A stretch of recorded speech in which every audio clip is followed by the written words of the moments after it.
Second lesson. If, on board, the boatman should say to the mendicant, "O long-lived Shramana, please, take this umbrella, pot, and see, 3, Section 2, hold these various dangerous instruments 1, let this boy or girl drink," he should not comply with his request, but look on silently. 1. If, on board, the boatman should say to another of the crew, "O long-lived one, this Shramana is only a heavy load for the boat, take hold of him with your arms and throw him into the water," hearing and perceiving such talk, he should, if he wears clothes, quickly take them off or fasten them or put them in a bundle on his head. 2. Now he may think, "These ruffians, accustomed to violent acts, might take hold of me and throw me from the boat into the water." He should first say to them, "O long-lived householders, don't take hold of me with your arms and throw me into the water. I myself shall leap from the boat into the water." If after these words the other, by force and violence, takes hold of him with his arms and throws him into the water, he should be neither glad nor sorry, neither in high nor low spirits, nor should he offer. Page 142. Violent resistance to those ruffians, but undisturbed, his mind not directed to outward things, and c. 3, 1, Section 21, he may circumspectly swim in the water. 3. A monk or a nun, swimming in the water, should not touch another person's or their own hand, foot, or body with their own hand, foot, or body, but without touching it they should circumspectly swim in the water. 4. A monk or a nun, swimming in the water, should not dive up or down, lest water should enter into their ears, eyes, nose, or mouth, but they should circumspectly swim in the water. 5. If a monk or a nun, swimming in the water, should be overcome by weakness, they should throw off their implements, clothes, and see, either all or a part of them, and not be attached to them. Now they should know this, if they are able to get out of the water and reach the bank, they should circumspectly remain on the bank with a wet or moist body. 6. A monk or a nun should not wipe or rub or brush or stroke one, or dry or warm or heat, in the sun, their body. But when they perceive that the water on their body has dried up, and the moisture is gone, they may wipe or rub, and see, their body in that state, then they may circumspectly wander from village to village. 7.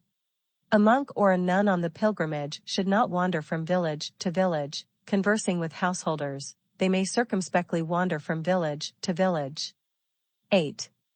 If a monk or a nun on the pilgrimage come. Page 143.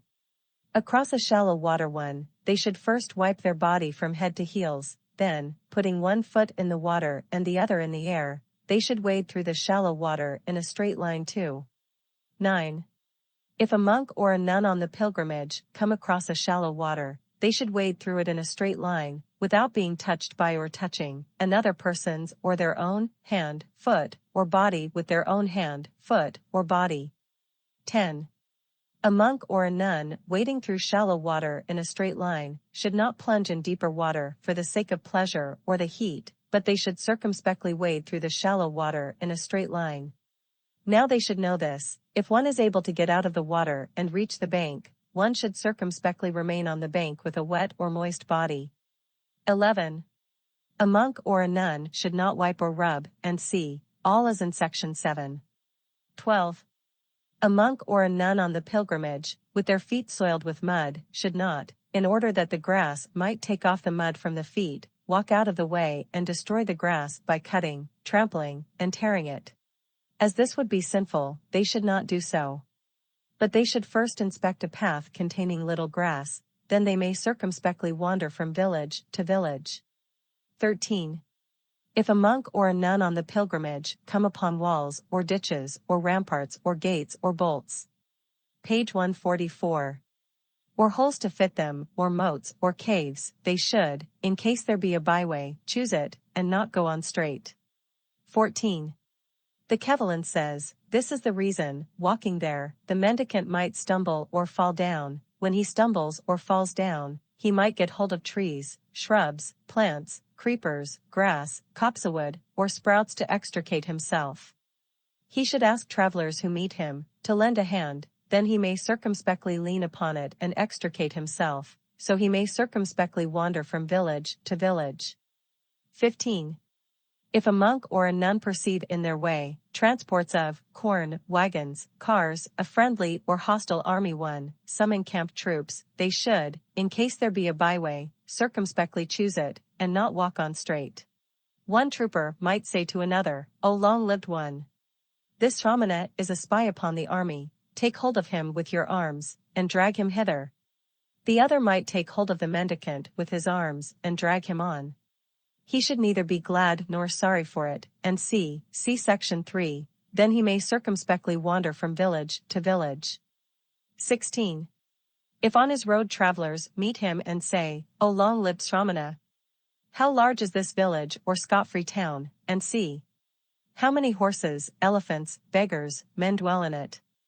Is there much food, water, population, corn? Is there little food, water, population, corn? He should not answer such questions if asked, nor ask them himself. This is the whole duty, and see. Thus I say. 17. Footnotes. 141:1 Sathagaya equals Sastragata. About Sastra, c. 1, 2. 142:1 The original has 6 words for different kinds of rubbing, which it would be impossible to render adequately in any other language. 143:1 Gamvasantarai muti, literally, a water which is to be crossed by wading through it up to the knees, or perhaps water to be crossed on foot. 143:2 Ahariam equals Yatha Rigabhati. It might also mean, in the right way.